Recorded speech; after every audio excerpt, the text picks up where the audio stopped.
Las escaleras mecánicas emiten un sonido rítmico que se siente casi hipnótico. Es un día helado. La nieve afuera se ha asentado como una manta sobre Estocolmo y siento como el frío penetra en mi ropa mientras ingreso al Centro de Crisis y Trauma, administrado por la Cruz Roja, donde se trata el trauma de la guerra. Me quito la nieve de los zapatos antes de entrar. La recepción es tranquila y acogedora, con una iluminación suave. 10 minutos más tarde me guían a una sala de conversación. Está un piso más arriba en este edificio blanco, casi aséptico. La psicóloga que se sienta frente a mí tiene el cabello castaño, largo, castaño oscuro. Algunas canas permiten adivinar su edad. Supongo que tiene entre 50 y 60 años. Los ojos son amables y profesionales. Se siente erguida y atenta en un sillón frente a mí. ¿Por qué estás aquí? Pregunta con voz neutra. Miro a mi alrededor antes de responder. A mi derecha hay un escritorio y detrás de mí, cabelletes y lienzos dispuestos como en un estudio de arte. Antes de venir aquí, había decidido compartirlo todo para demostrarme que podía hablar de ello, pero ahora que ha llegado el momento de repente parece abrumador. ¿Hay algún día específico de tu vida del que quieras hablar? Insiste levantando las cejas. Quiero hablar del 29 de abril de 1976, respondo. Adelante, dice la psicóloga con un ligero acento que revela su origen israelí. Inhalo profundo para organizar mis pensamientos. Cierro los ojos y regreso a ese momento crucial en mi vida cuando todo cambió. El 29 de abril de 1976, Luis Emilio Recabarren, de poco más de 2 años, fue secuestrado junto a sus padres y un tío por la DINA cuando se bajaban de una micro en el centro de Santiago. A las pocas horas su abuelo paterno salió a buscarlos y como el resto de sus familiares nunca volvió.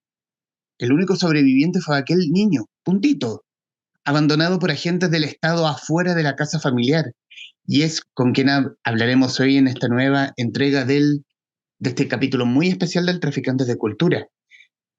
Luis Emilio Recabarren Mena, puntito, autor y protagonista de esta historia. El día en que mis padres desaparecieron, su libro, editado en Chile por Penguin Random House bajo el sello de Ediciones B. Luis, y muy amablemente ha hecho contacto desde Suecia. Luis, muchas gracias por este ratito de conversación para con los traficantes de cultura. Muchas gracias por la invitación. Y aquí directo, irnos directo irnos directo a la idea primigenia y hablar cómo se gesta un libro como este y qué tan difícil fue gestar un libro como este, porque quizá por el infortunio o fortuna, quizá por el punto de vista de cada uno, tú estás vivo para contar esta historia, para contar la historia de tus padres, para contar de tus padres, de tu tío, de tu abuelo detenido desaparecido.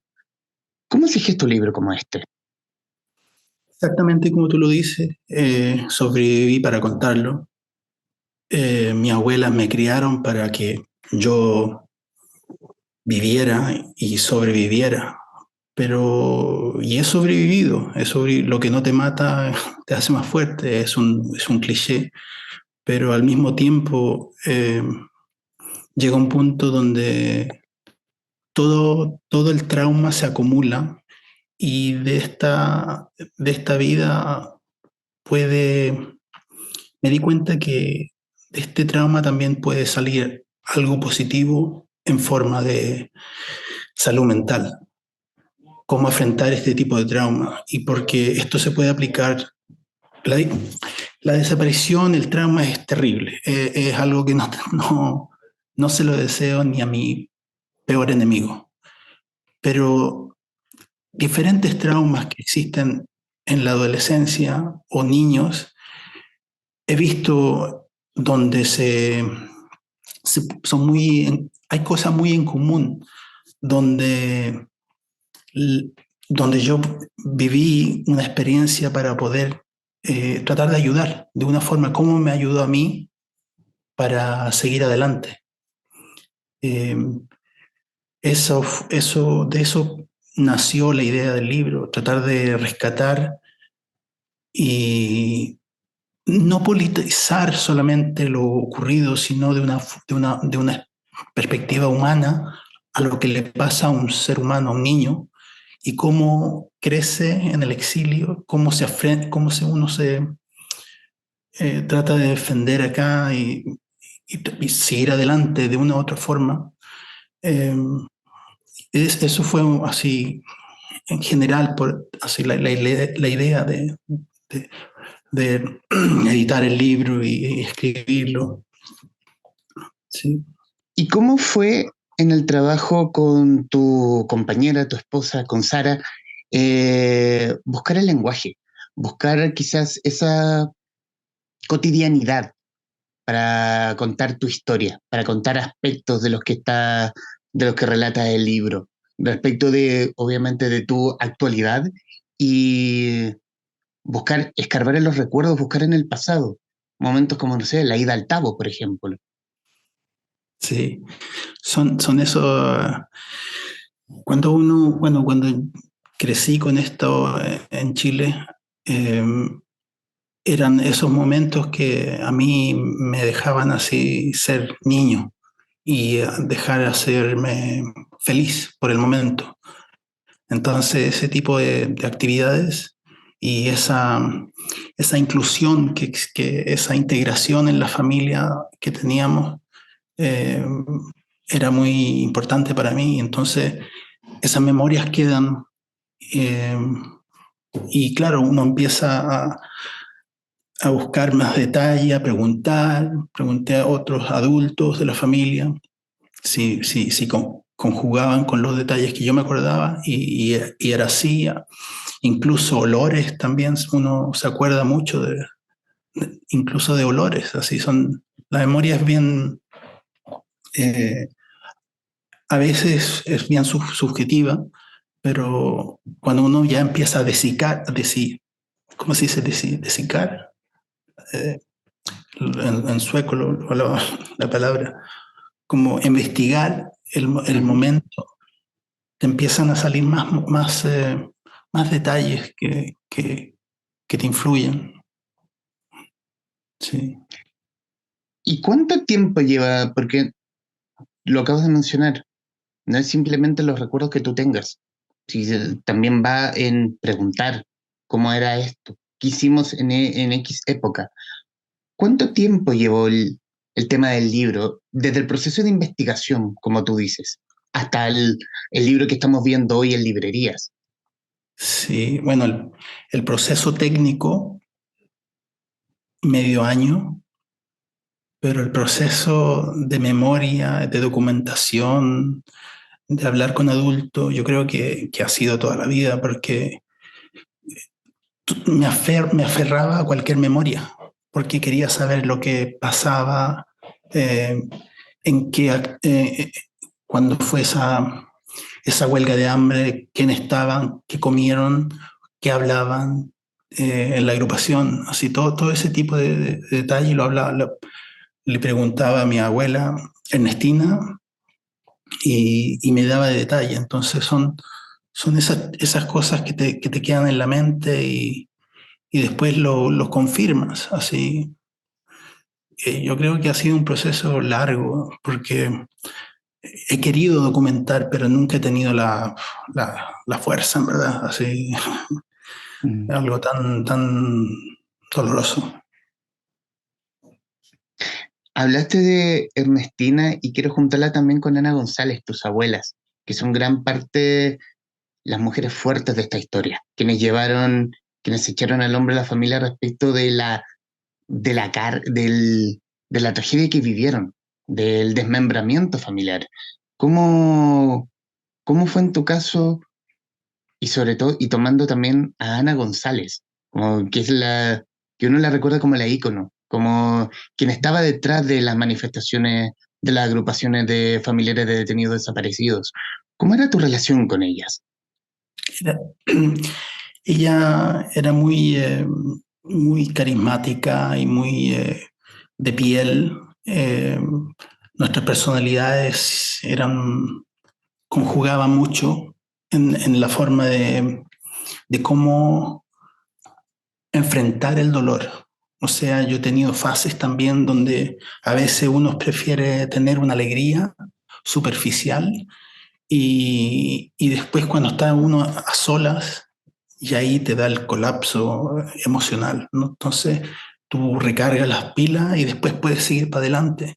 Yo creo que muchas de las mujeres de la agrupación tenían dos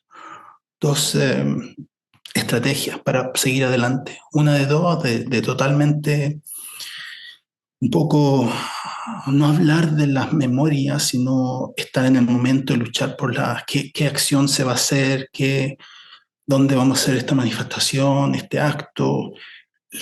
El método no era importante, sino el propósito siempre era lo importante.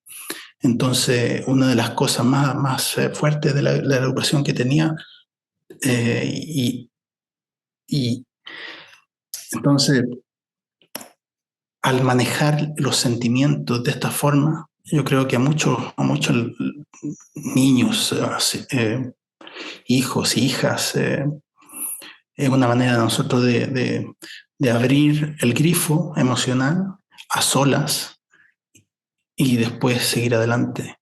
Eh, lo describo también en el libro, eh, pero después lo vi también donde las dos abuelas, cómo manejaban el grifo emocional, así, de diferentes maneras.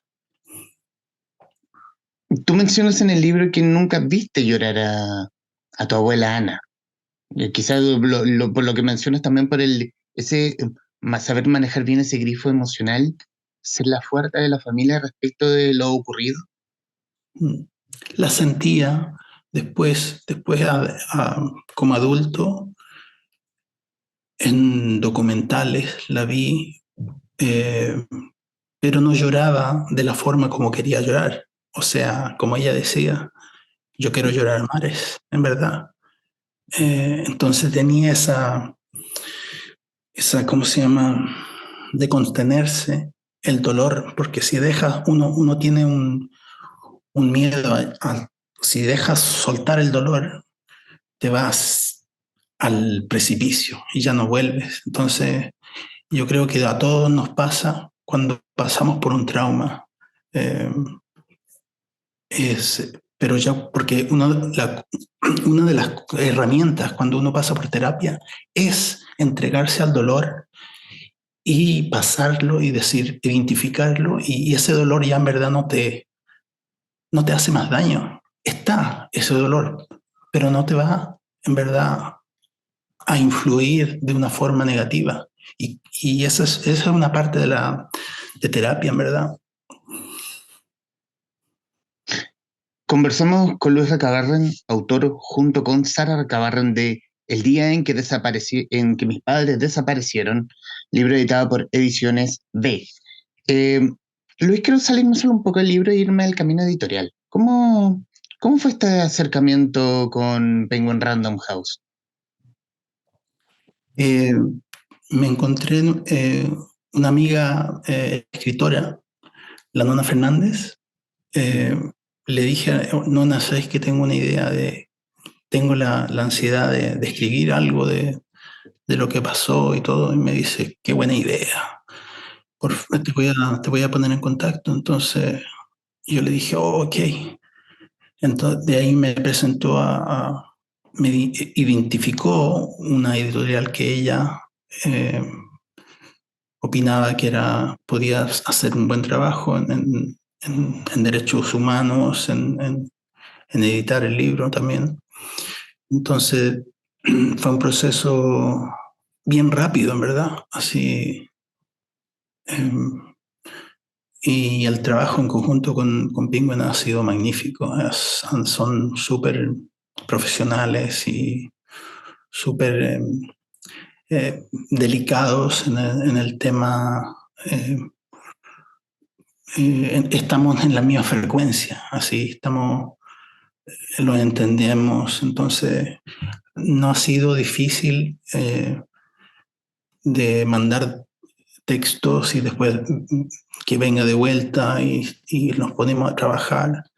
El idioma a veces, porque como no, mi idioma ha sido, ya llevo ya casi 40 años aquí en Suecia. Bueno, he vivido en otros países, sí, pero eh, es diferente. Y, pero también el propósito también era escribir un lenguaje donde que sea fácil, de una forma que pueda identificarse también, así tratando de... eso también fue algo difícil, tratar de contar un tema tan complejo y difícil con un lenguaje fácil. Volviendo al libro, ¿cómo vive un niño? En la década de los 80 tú te vas a Suecia con Ernestina, tu abuela. Sí. ¿Cómo, cómo es asimilar ese desarraigo? Quiero ponerle palabra al desarraigo, a lo mejor no corresponde, pero es la que se me ocurre en este momento. Ese desarraigo con el país claro, el país con el que naces, pero también con el que te hizo mucho daño, con el que te desmembró a tu familia. ¿Cómo, cómo fue esa vivir en otro país, otro idioma, quizás otra onda, que se veía lo que estaba sucediendo, que se veía, que se hablaba de lo que estaba ocurriendo en Chile, pero fuera de eso nada? Fue, fue trauma así. Como niño sabía la estructura del país, el sistema político de Olof Palme, sabía que había geográficamente cómo eran los derechos de los niños en Suecia, sabía que los adultos tenían una responsabilidad a levantarse cuando los buses estaban llenos, a los niños. Entonces romantizaba como niño esas cosas. Y al mismo tiempo que como tú dices, dejar el país, que mi tierra, pero al mismo tiempo mi, mi, mi país que me quitó mis padres y toda mi familia y a mí también me capturó. Eh, entonces era una paradoja donde estaba, voy a dejar el país y también pensando si mis padres volverían, ¿qué vamos a hacer? Entonces había una, una angustia porque también describo ese proceso en el libro donde estaba pensando, y si a lo mejor aparecen, eh, con una ingenuidad, esa esperanza que uno no deja. Mm. ¿Y cómo hay en algún momento donde esa ingenuidad desaparece y, eh, y solamente está simplemente la pena? Eh, sí, hay ciclos donde siempre desaparecen y especialmente cuando el tiempo cuando, por ejemplo, Carla Rubilar nombra a mi padre estaba en Argentina, eh, como a las 2 de la mañana, semi despierto, me llaman y me cuentan, y unos pocos segundos ahí me llega esa ingenuidad y pensando, a lo mejor es verdad, está en Argentina, a lo mejor está ahí, está vagabundo, sin casa, está con... Y después caigo en la realidad, donde en verdad es un juego político donde siempre los políticos de derecha han utilizado, defendido, legitimizado toda esta crueldad. Entonces, son ciclos donde uno piensa así, no quiere dejar la esperanza porque no tengo a dónde dejar una flor, ¿no? Entonces, el ser humano necesita ese proceso de un cierre, donde decir, ya podemos ir este domingo con mis hijos a poner unas flores. Eh, yo creo que ese es lo más doloroso para todos los detenidos desaparecidos, ¿no? Así, de no tener a un lugar. Por ejemplo, el memorial en ¿cómo se llama? En el cementerio general, son símbolos que marcan la historia. Campos de concentración como el campo de Grimaldi son símbolos, pero son muy fríos para entrar a esa fase donde decir, aquí están enterrados. No, esos lugares son de memoria, pero para mí son, por, esta, por, esta, por estos lugares pasaron el dolor, así, estas atrocidades pasaron y es bueno que la gente lo sepa, porque eso es lo que pasó y para que nunca más, sí, eso es el propósito. ¿A Chile aún le cuesta hablar de su pasado reciente? Una Eso, opinión bien a juicio tuyo en todo caso. sí, totalmente. O sea, existe lo que veo, lo que leo, hay un negacionismo terrible en Chile. Eh, yo diría que, obvio, no es la mayoría, pero los que gritan más se escuchan. Eh, durante mucho tiempo eh, es como la gente le incomoda tanto lo que pasó que no ha habido un proceso de, de justicia y al no haber un proceso de justicia, la sociedad no está acomodada para seguir adelante. Procesos que han existido en Sudáfrica, en Alemania, en países donde han existido exterminio. Entonces, esos procesos son muy importantes para una sociedad para poder cerrar el ciclo de esta crueldad. ¿Se puede sanar o salir de un trauma como el haber sido víctima de violación a los derechos humanos? Eh, ¿O se yo creo, o sublimar de alguna forma? mira, hay una resiliencia que se tiene que, yo creo que es un proceso de por vida. Ahora, si es cuantitativo, mientras más grande el trauma, más trabajo tienes que hacer, menos trauma se hace.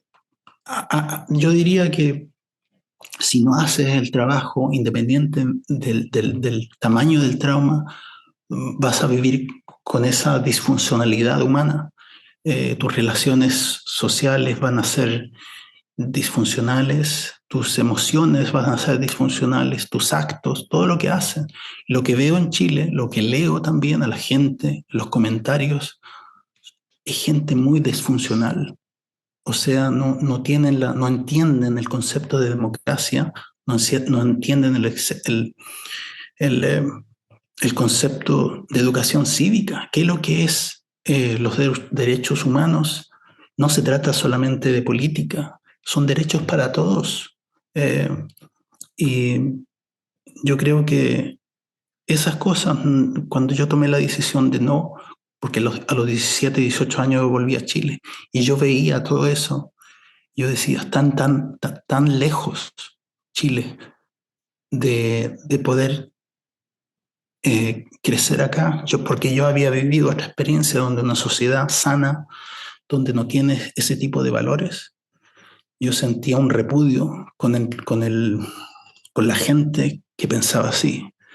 No podía tener un entendimiento. Ahora es diferente. Entiendo que la dificultad que han tenido, la falta de educación, la sociedad que ha polarizado al pensar solamente en el núcleo de uno, de la familia y el dinero el que manda, si uno vive en una sociedad así, donde no está valores de amor a su compatriota de forma sana, ¿cómo podemos crear empatía? ¿Cómo podemos crear una sociedad juntos? Entonces, eh, ese tipo de cosas, yo creo que ha crecido Chile totalmente, pero ha sido un proceso muy lento. ¿Y cómo es tu relación personal con Chile?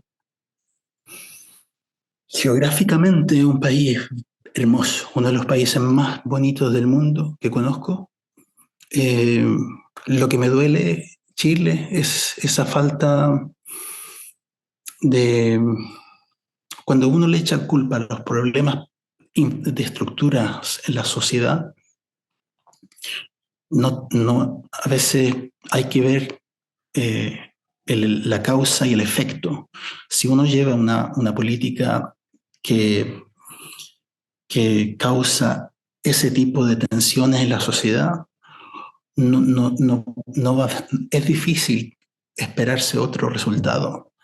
Entonces, no entiendo por qué, porque igual el Chile ha sido un país progresista en forma de, fuimos una de las más antiguas democracias antes de esta dictadura, 50 años. Entonces, yo creo que volveremos y estamos en un proceso, pero hay muchas trancas en el sistema y como todos lo saben, así la constitución todavía está vigente.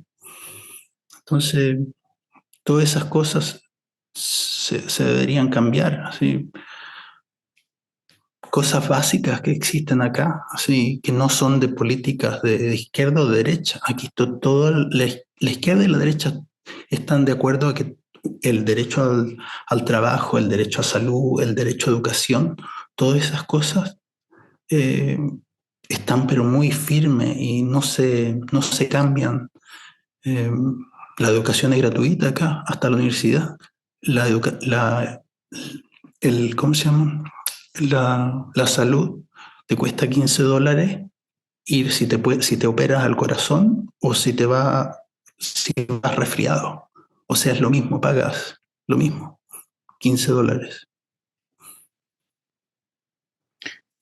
¿Qué sensación te deja este libro, Luis? Ya publicado, ya en un periodo como el que estamos viviendo, los 50 años del golpe, todo lo que ha vivido y sufrido este país, con la grieta que se formó después de aquel hecho. ¿Qué sensación te deja este libro?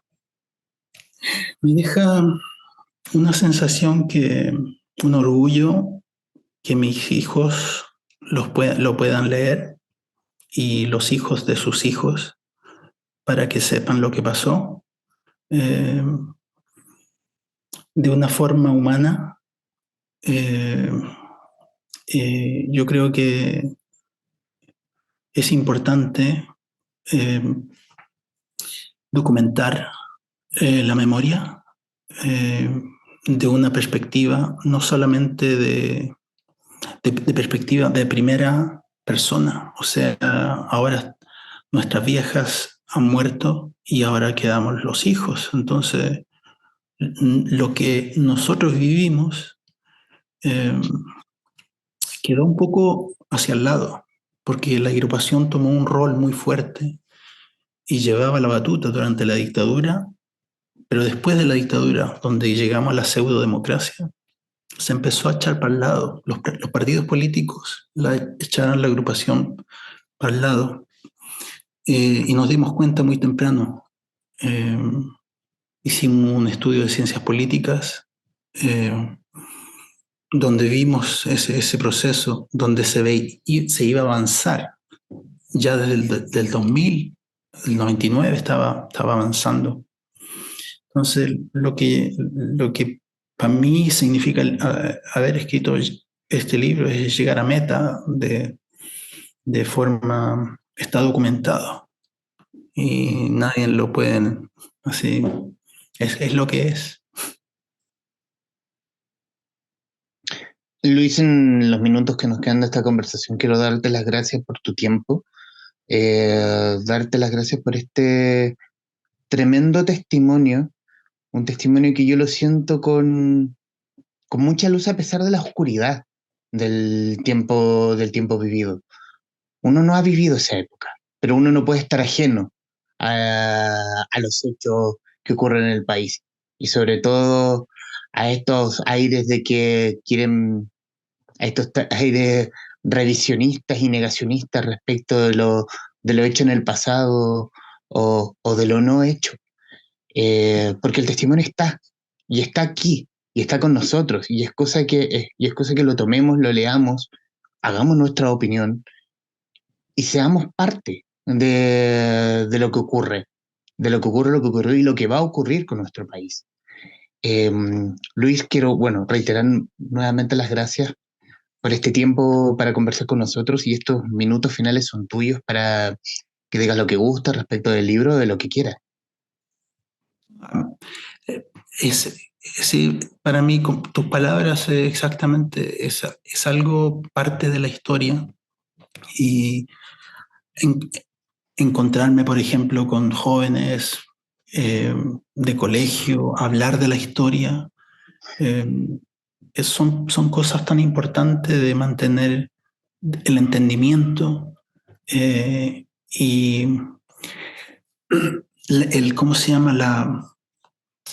La comprensión, cómo otros seres humanos pueden legitimizar violencia a otros seres humanos, otros compatriotas, y tratar de entender. Y me gustaría hablar mucho con los jóvenes hoy en día, porque yo sé que son semillas de un trauma muy grande que ha pasado a las nuevas generaciones. Y son preciosos, así lo que veo yo en la creatividad, la música, los bailes, el teatro, el arte, porque es una forma de expresarnos. Y yo sé que en Chile tenemos ese gene de creatividad, de la necesidad de expresarnos. Sí, eso sería bonito. Luis Puntito Recabarren, autor junto a Sara Recabarren de El día en que mis padres desaparecieron, editado por Ediciones B, en conversación con la guarida de los traficantes de cultura. Mi estimado Luis, muchísimas gracias. Muchísimas gracias a ti. A quienes nos están viendo y escuchando, gracias por estar ahí. Adiós. Adiós.